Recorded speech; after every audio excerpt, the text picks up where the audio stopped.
Now it's my great honor and pleasure to introduce our first contributor, Inga Bostad. She's a doctor of philosophy, associate professor in philosophy, and director of the incoming director of the Norwegian Center of Human Rights. We are so happy for this great honor.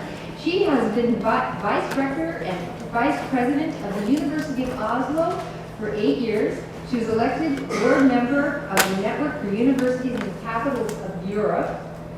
She has published several books and articles on language and philosophy, Norwegian history of philosophy, disability studies and philosophy of education. She has also been the head of a government-appointed committee for a new mandate for schools in Norway. She writes for a weekly newspaper column. I heard Inga in 2007, and I was stunned by her visionary perspective on the importance of education as a way of conveying dignity in the world.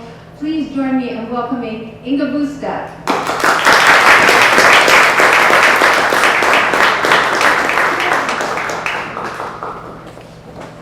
Thank you so much, dear friends. It's really a great pleasure for me to be here today, and I feel that this day is one of the most inspiring days I've ever had, and I will never forget it. I will give a speech on educating for dignity, the need for a moral disturbance.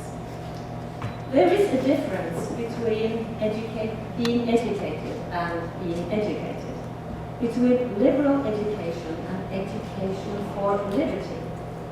A difference between having a degree and being a person with insight, capable of using knowledge to create a better world.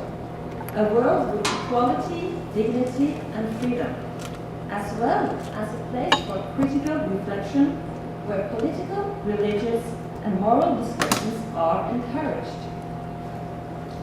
And that is probably one of the most important tasks for a university today. How to make room for and accept the right to extreme opinions. How to meet not only friends and sameness and already converted fellows, but also those we don't know, the hidden and misplaced ones. We have seen through history too many examples of educated citizens who misuse their knowledge, act against democracy, and in the extreme end up as perpetrators, oppressors, and terrorists. They show us that education in itself is not guaranteed against violence, humiliation, and abuse. Knowledge is not enough. Empathy, political sense, and the ability to tackle an objective discussion are also needed. In the dialogue, there always are two or more participants who need to listen, argue, and justify the validity of their ideas and theories. And we need to engage in the other's position. There is always a counter-argument, always another point of view, and always another human being with rights, convictions, and dreams. Verifying empirical statements differ from justifying moral norms and interpret the text and have a value discussion. Education is a never-ending process of making knowledge meaningful, a process of maturation that takes place in each individual and blossoms in a dialogue or a dialogue. In Plato's ideal school, education is not a passive acquisition of facts and skills. It is something acquired through a unique matter of self-knowledge. Even if the Platonic ideal of education lifts the rational, the free man up as an ideal citizen, and may today be regarded gender-blind as well as aristocracy-friendly, his concept of general education may be fruitful in our current context in the way that it is about being deeply convinced of a claim, a reason, or an argument, as opposed to being persuaded. This implies a fundamental shift in the way of looking at the teacher-student relationship. It is an inquiry-centered approach to academic knowledge, where the common aim for both the teacher and the student is to succeed with a serious inquiry. It is an existential education inspired by the theoretic, that is, the searching skeptics. The problem, analyzing a concept, looking at it from shifting perspectives together. It is an essential democratic element in the dialogue that shifting perspectives are encouraged and lifted up as an ideal in a friendly atmosphere. This inquiry method is open and invites a range of creative and impulsive hypotheses. Ideally, the structure of the dialogue has no room for ready-made solutions or predefined answers. Ultimately, it rests on the possibility that individuals can draw conclusions and may well be changed in the next round of discussion. Anyone think this is a bit too ideal or get flashbacks from pedagogical views of the 70s? That it's easy to say, a nice, dull, but seriously, it's too far out to work in the classroom of today. In practice, this attitude towards knowledge does not rock the bottom of the privileged teacher and her authority. To lead this type of academic dialogue presupposes authority and knowledge on both the subject and the method of inquiry, where the teacher or the conversation leader encourages new quests, disturbing the students, asking provocative questions, and making them think in new terms. But in addition to the Platonic ideal of search for a truth, a modern university needs to continuously be aware of and reflect upon the environment that determines any learning situation. That the students are persons with a body, a gender, a personal history, a religion, or a personal conviction at a specific place and time. In other words, the praxis or the practical issue of philosophical inquiry is accompanying, as Hannah Arendt puts it, something unpredictable, uncontrolled, and unexpected, which challenges every theory and method of pedagogy. To ask and make inquiries in a dialogue is to place the question itself out into the open, in contrast to repeating what is a common truth. To ask open questions makes the topic itself and its different possibilities floating, as Gadamer puts it, and reveals the distinction between understanding and reflecting or thinking, which also implies the process or understanding that something will never be understood. Let us leave the ideal, but at the same time, very practical approach to knowledge and inquire into the pedagogy as a product of everyday life.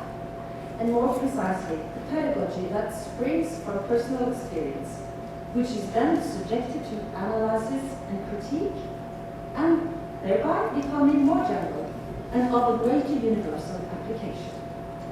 The philosopher Eva Kitai is a good example of how a precisely personal experience becomes philosophical and then political, or is applied in a critical perspective on power. In her article, "The personal is political is philosophical is political," a philosopher and mother of a cognitively disabled person sends notes from the battlefield.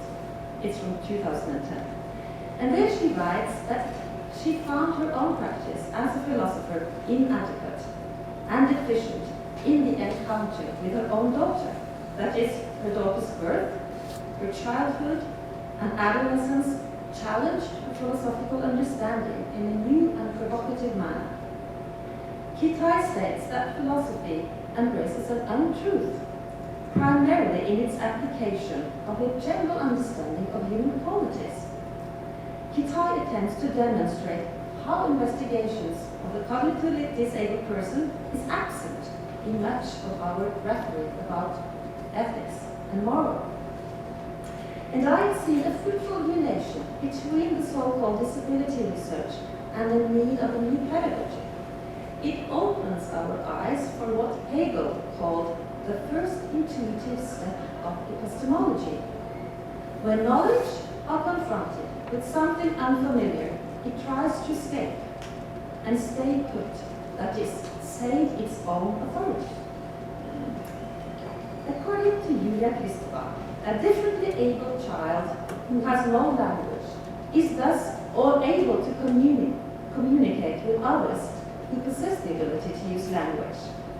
The same child is likewise able to speak to his or her aspirations, longings, and dreams, which are unconsciously present to varying degrees, and waken the silent voices in his or her own consciousness. Kristeva's utopia is a vulnerability which primarily arises when one faces people with various disabilities, affecting one subconsciously and is shared by all human beings. Vulnerability that is shared by all human beings. What then are the general structures that form and construct education today? And do we need to foster a general education responsible for more than just the development of specialized knowledge? Is it possible to agree on a basic set of ethic and moral standards that will pave the way for a more tolerant, empathetic, and cohesive society in the future? Or are these values, first and foremost, something that come alive through experience? Peace is a word, as we have heard today. As I said it, a value-based education is a starting point for dialogue, intellectual freedom, respect for diversity. Society's dual requirement that schools and universities teach students both academic knowledge and are guided by values, while pursuing society's demand for competency. This often subjects teaching institutions to a myriad of complex demands and pressures. We are under these demands and pressures. My conviction is that knowledge is always connected to values, otherwise it would be pure facts. We need to enlighten the normative foundation of education to demonstrate how knowledge is concerned with normativity relating to norms, rules, and standards. The ethical norms that are found in a society reflects in many ways important characteristics of that society's perception of reality. It would be impossible for us to understand a ban on taking the life of another if we did not have any notion of what the essence of a human being is. We may say that ethics presupposes a theory of reality. We may say that ethical norms protect values, because ethical norms have no values in themselves, but they express or protect values in addition to other functions. The norm that we should not harm others concerns values relating to life and death. However, daily life, and especially daily life at school, in the classroom, study room, and playground, is full of unforeseen situations that out of the blue reveal conflicts between norms. The ability to exercise ethical reflection and ethical actions ought to be promoted in each person, the way that we have, so as we have the ability to care for others, as well as experiencing dignity. Ethical reflection ideally ought to lead to ethical action, even though it is a value in itself for a pupil's growth, first and foremost through the ability to see things from the position and life situations of others. At the same time, it is the case that setting good examples by acting ethically, taking responsibility, and daring to face the unknown is also the task of a school society. Knowledge and education have been, and most certainly will be in the future, closely connected to power and social inequalities. Throughout history, access to education has been reserved for the elite, for men, or the privileged. Also today, we see that the current policy and ideology for education in a society is a mirror for the government and elected representatives in the parliament. Social reproduction is an ongoing challenge in all education, primarily seen as the relationship between good grades and mastering of the curriculum on the one hand, and the privileged background on the other. This implies that the children from less privileged backgrounds are not able to develop their potential, or in other words, there is nothing wrong in following up the best pupils or the best students with high demands, as long as there is equal opportunity for all to get there. A good university must acknowledge and take responsibility for its ability to influence both development and the spread of knowledge at a global level. And the only way to succeed is to understand the potential of universities as a nexus for global solidarity. A university which is firmly rooted in academic freedom is an independent body able to criticize, propose radical ideas, and challenge dominant paradigms. This is the reason that political and social movements often start or find nurturing environment at universities. Although it might seem so obvious that it does not need to be stated, a university is a place where ideas are exchanged across the sometimes rigid boundaries of academic disciplines. It is a place of synthesis and discovery, and a place that out of necessity encourages openness to free thinking, because at any time a great discovery may be sitting under our nose. To reimagine democratic society, we must also search for a correspondence between freedom and education, or freedom in education. What parts of the learning methods and curriculum ought to be elective and decided by the school, the single teacher, or the student, and how much should be compulsory and a part of a common culture and an historical social canon? How should the rights of every child to be guided into their cultural heritage be balanced against the right and freedom of the parents to raise their child according to their own religion and faith? And how should the protection of an individual's right to intellectual and spiritual freedom be balanced against the recognition that values may be expressed and reasoned for differently in different religions and belief systems?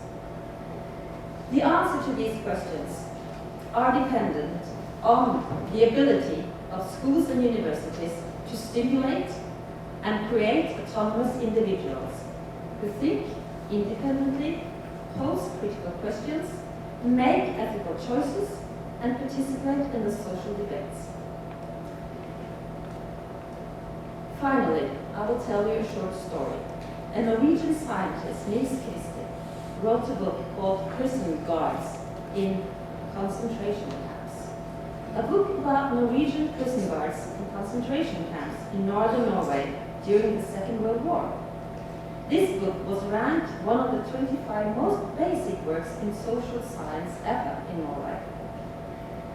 Christie shows the effect of seeing others as human beings, and more importantly, why humans are capable of violence and torture.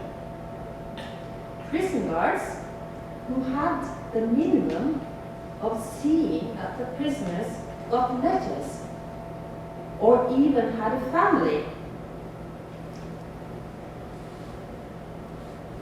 made the guards unable to do the torture. Knowing they had a family back home made the guards aware of the human nature and dignity of the prisoners and put restrictions on their primitive view of the prisoners as animals. Christie provides important insights into what constitutes a society. Such knowledge on human behavior is also important for scholars on democratization, mainly because it looks at core values, also central in human rights and the modern welfare state, such as the intimate relationship between a social right and a social duty, between humiliation and human dignity. To engage in the other person is crucial, and this takes courage.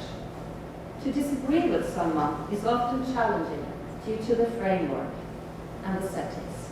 We must teach and encourage students, as well as each other, to seek this courage and stand up for dignity. Thank you.